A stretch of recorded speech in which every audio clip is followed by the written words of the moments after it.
Lemoizko Etxandarri menditaldea gara. Eta 2019an zentrala berreskuratzeko proposamen bat egin genuen.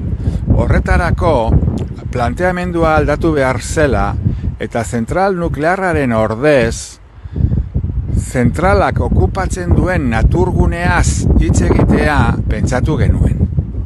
4 dira planteatzen ditugun ideiak.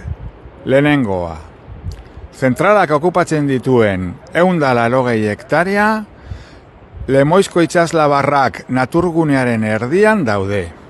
Guk naturgune hau legez babestea proposatzen dugu. Bigarrena, jabetza. Jabetza publikoa izanik, bere berreskuratze ekologiko eta paisajistikoarekin hasteko ordua heldu da. Eta naturgunea herritarrentzako ireki behar da.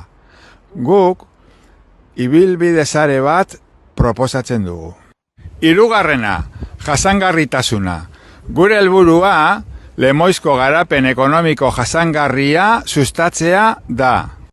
Laugarrena, natura eta divulgazioa. Amaitzeko, zentral nuklearra naturgune aparta batean kokatuta dagoela gogorarazi nahi diegu gure politikari eta agintariei. Eta behingoz, naturgunea berreskuratzeko proiektu integral bat aurkezteko ordua heldu dela. Guk, gure proposamenean, naturgunea ezagutarazteko 2 harrera gune eta 2 atseden leku prestatzea proposatzen dugu.